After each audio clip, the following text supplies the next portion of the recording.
Olá, meus queridos alunos, bem-vindos a mais uma aula de língua portuguesa.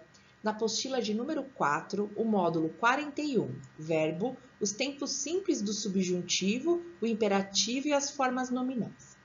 Eu deixei para fazer esse módulo agora no final, porque ele é um complemento do módulo 38. E aí é importante que vocês façam para que vocês terminem o ano letivo com a apostila toda preenchida, para que vocês possam no ano que vem dar continuidade aos estudos, ok? Então, lá na página 41 da apostila de vocês, o módulo 41, ele começa com uma tira que diz assim: Juro que eu não quis dar uma de esperto. O professor perguntou se alguém poderia dar um exemplo de oração subordinada condicional. E eu disse: se você me pagar. Você sabe dizer em que tempo e modo está a forma verbal da frase se você me pagar? E por que a tira é engraçada? Então, assim, o tempo e o modo é o futuro do subjuntivo. A tira ela é engraçada porque a personagem conta que deu ao professor uma resposta gramatical correta, né? Ele realmente falou um exemplo de oração subordinada condicional. Embora que a personagem negue, né? E ao mesmo tempo, ele está dando uma indireta a esse colega, a quem ele relata toda a historinha, porque esse colega estava devendo dinheiro para ele. Como eu falei para vocês, esse módulo 41, na verdade, é uma revisão do módulo 38. Então, nós vamos rever algumas coisas que nós já vimos. Ele fala agora sobre os tempos simples do subjuntivo. O subjuntivo, ele exprime uma atitude subjetiva do falante em relação ao processo verbal. Ele vincula as ideias de incerteza, né, vontade, proibição e a circunstância de condição, tempo, conformidade e concessão. Então, eu vou falar para vocês alguns exemplos. Incerteza diante do fato. Talvez chova à tarde. De vontade. Todos esperam que chova à tarde. É uma vontade, mas a gente não sabe se vai acontecer. Circunstância de condição. Se chovesse, o calor diminuiria. É uma condição, uma circunstância, porém também não sabemos se vai acontecer. E circunstância de tempo.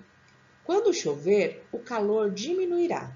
O quando marca muito tempo, né? Então, nós temos, pessoal, abrindo aí a gavetinha do subjuntivo, que é o que demonstra a incerteza, 3 tempos verbais a estudar, que é o presente do subjuntivo, o imperfeito do subjuntivo e o futuro do subjuntivo. Agora, o presente do subjuntivo. O presente do subjuntivo ele pode estar ligado a um advérbio ou a uma oração principal e indicar fato presente, porém expressando dúvida, incerteza, porque ele é o subjuntivo, né? E o subjuntivo por si só é uma incerteza e possibilidade de que algo aconteça, mas não certeza. Então, nós temos lá como exemplo, talvez o garoto pague sua dívida. Qual é o advérbio? O talvez. E o pague está no presente do subjuntivo. Outro exemplo, o colega pede, aí nós temos o pede, o presente do indicativo. Ele pede com certeza, né? Então, o verbo pede, ele indica certeza. Porém, a frase continua, que o amigo pague sua dívida. Esse pague vira o quê? Vira o presente do subjuntivo. Por quê? Porque é uma incerteza que ele pague ou não a dívida. O imperfeito, pessoal, é muito fácil de gravar. O imperfeito do subjuntivo, ele pode estar ligado a um advérbio também, ou a uma oração principal. E ele expressa tanto dúvida ou incerteza em relação a um fato que já passou, quanto a ideia de uma possibilidade. Por exemplo, talvez o colega pagasse sua dívida. Então, nós temos o advérbio talvez e temos o pagasse. Então, toda vez que aparecer o verbo também com o final sse, pagasse, fizesse, cobrasse, a gente já vai saber que está imperfeito. E imperfeito, o pagasse é o imperfeito do subjuntivo. O colega esperava. Aí nós temos também indicativo. Porém, que o amigo pagasse. Aí entra no imperfeito do subjuntivo. O colega pagava sua dívida. Então, está no indicativo, imperfeito do indicativo. Porém, nós temos a quem o cobrasse. E aí nós temos o imperfeito do subjuntivo de novo, com o final SSE, né? Cobrasse. Agora, o terceiro, que é o futuro do subjuntivo. Ele é empregado em orações subordinadas, em que se ligam, né, as orações, a principal com o verbo, está sempre com o verbo no imperativo, aquele que manda, e a outra no futuro do presente do indicativo. Então, eu tenho alguns exemplos aqui para vocês. As orações subordinadas adverbiais, por exemplo, condicionais, conformativas e temporais. Primeiro exemplo, telefone hoje à noite. O telefone é uma ordem, então está no imperativo e é a oração principal. Já a outra oração, que é subordinada adverbial condicional, o que ela diz? Se lhe sobrar um tempo. E aí o verbo sobrar está no futuro do subjuntivo. Outro exemplo, Maria fará o serviço. Fará está no indicativo. Como for capaz. O como for capaz, o for é o futuro do subjuntivo e uma oração subordinada adverbial. Papai venderá a casa. Futuro do presente do indicativo, venderá. E quando precisar de dinheiro, é o futuro do subjuntivo. Então, existe aí na língua portuguesa, nos textos, sem que até nós percebamos, né? Uma correlação entre os tempos verbais. Então, os tempos verbais do indicativo e do subjuntivo, eles podem se combinar nas frases. E essa combinação toda é conhecida como correlação verbal. Então, se alguém um dia perguntar para vocês o que é correlação verbal, é quando acontece isso, né? A relação entre as flexões de modo e de tempo dos verbos, chama correlação verbal. E a correlação entre os verbos, nós já vimos em alguns exemplos, e na apostila de vocês aparece até mesmo os exemplos, ou exemplos parecidos, aí numa tabela, ok? Que acontece essa correlação verbal. Então, nós já falamos sobre o modo subjuntivo, agora nós vamos falar sobre o imperativo. O imperativo, assim como o subjuntivo, ele exprime uma atitude subjetiva do falante em relação àquele processo verbal. Mas ele é diferente do subjuntivo no que? O imperativo ele não se caracteriza por período de subordinação. E é usado em orações absolutas, período simples, onde tem um verbo só, né? As orações principais ou as orações coordenadas e não subordinadas. Então, o subjuntivo, olha a diferença. O subjuntivo, ele funciona assim. O código de trânsito exige. Aí você já tem uma oração principal, um período. E aí a frase continua, a oração continua. Que você use o cinto de segurança. E aí você tem uma oração que é subordinada à primeira. E aí tem o conectivo que, né? Nós já estudamos as orações subordinadas. Vocês sabem que a oração subordinada tem esse conectivo que é o que? E aí tem o use, lá na oração subordinada, que é imperativo, né? Porém, dá a ideia de incerteza que isso vai acontecer ou não, que você use ou não o cinto de segurança. Já o imperativo, ele é diferente.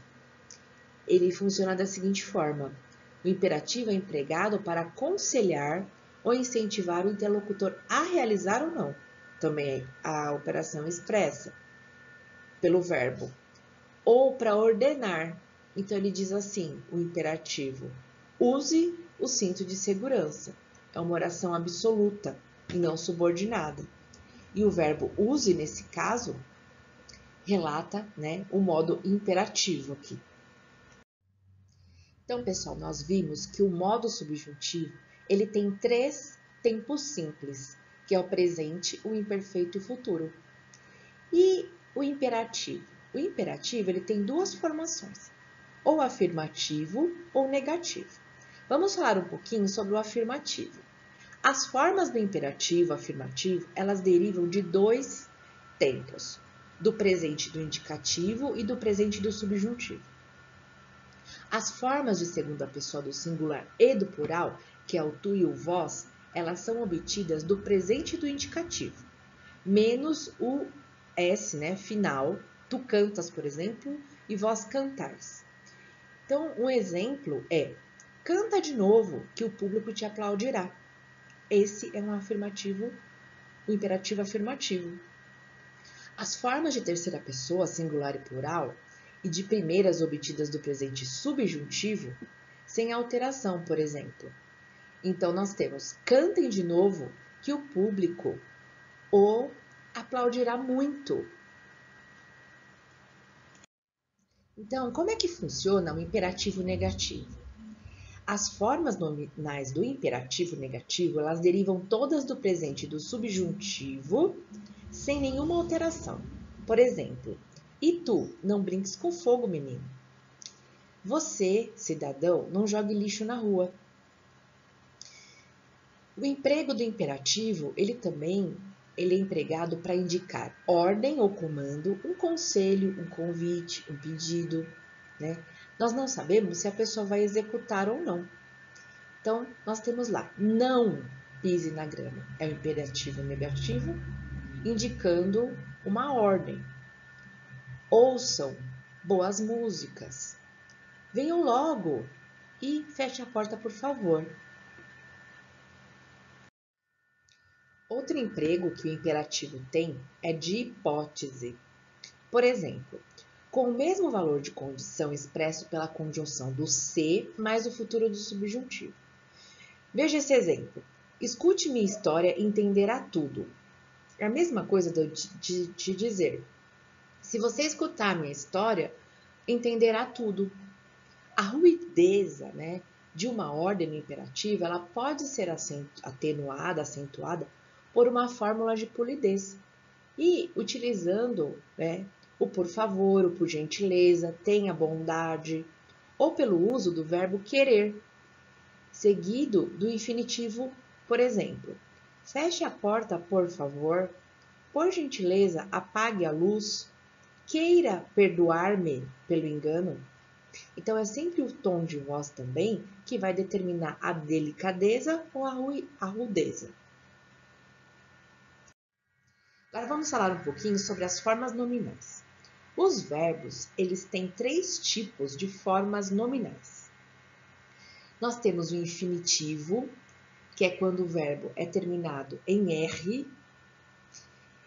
O gerúndio, quando ele é terminado em NDO. E particípio, quando ele é terminado em do. Então, sempre quando ele estiver no infinitivo, o verbo vai terminar em R. Sempre que ele estiver no gerúndio, vai terminar em NDO. E particípio, terminado no do, DO.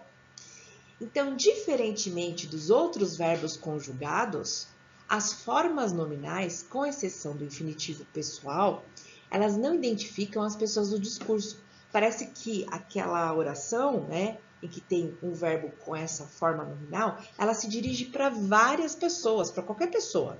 Ela não está dizendo de que pessoa, né, se refere. Daí serem conhecidas como formas infinitas, né? E as formas nominais, elas podem ter a mesma função de nomes, ou seja, quando o verbo está nessa forma nominal, ele não tem às vezes só função de verbo na oração, de ação, por exemplo. Ele pode ser um substantivo, ele pode ser um adjetivo, ele pode ser um advérbio. Por isso que ele é chamado forma nominal, de nome que lembra a gente substantivo. O infinitivo, ele se comporta como substantivo, como nessa frase, nesse exemplo. Rir é melhor que chorar. Então, é a mesma coisa de eu dizer, o riso é melhor que o choro. Então, o rir está sendo o quê? Está representando o quê? O substantivo dessa oração. Ao contrário, o gerúndio ele pode apresentar características de adjetivo ou de advérbio. Por exemplo, junte leite fervendo a massa. É o mesmo que dizer junte leite fervente à massa. Esse fervente poderia ser gelado. Não é um adjetivo fervente? Então, o fervendo, no caso, está exercendo essa característica de adjetivo. Rindo, ele disse várias verdades. É a mesma coisa que dizer enquanto ria, ele disse várias verdades. Esse enquanto tem a característica de advérbio. Então, o particípio ele corresponde ao adjetivo também, tanto que apresenta flexões de gênero e número na voz passiva e nas orações reduzidas. Por exemplo, os textos foram corrigidos pelo próprio autor. Ele separou os textos corrigidos. Vamos voltar um pouquinho lá no infinitivo, aquele que se comporta como um substantivo na oração. No infinitivo, há dois tipos de infinitivo, o impessoal e o pessoal. Quais são as diferenças? O infinitivo impessoal, ele não se refere a nenhuma pessoa gramatical. Então, por isso que fala impessoal, ele não tem pessoa, né? Sendo a forma como o verbo aparece no verbete do dicionário. Então, tem lá cantar, amar, né? Não se refere a ninguém, a nenhuma pessoa específica. Costuma ser conhecido como nome do verbo. E tem lá a tirinha do Calvin, né? Com vários desses verbos no infinitivo impessoal. Então, acordar, levantar, andar, escutar e assim por diante. E como esse infinitivo impessoal ele é empregado? Ele é empregado em locuções verbais, em conjunto com o verbo auxiliar que está flexionado. Como assim prolocuções verbais? Locução verbal é quando você vê dois verbos um do ladinho do outro. Nesse exemplo que eu vou falar agora, o garoto ainda não sabe ler. O sabe é verbo auxiliar do ler, que é o verbo principal da oração. Então, um não está do ladinho do outro. Quando um está do ladinho do outro, você está tendo aí uma locução verbal. E como funciona o tipo infinitivo pessoal? O pessoal é também conhecido como infinitivo flexionado, porque ele pode se flexionar para todas as pessoas gramaticais, né? Enquanto o outro é para nenhuma, né? É impessoal. Esse é para todas. Então, esse infinitivo é usado quando se deseja pôr em evidência a pessoa do sujeito. O exemplo é: viu dois homens entrarem na casa. Então, ele serve para todas as pessoas gramaticais. Muito obrigada pela participação. Façam os exercícios da página 49 até 64. Na próxima aula de correção de exercícios, faremos a correção juntos, ok? Um abraço carinhoso e até!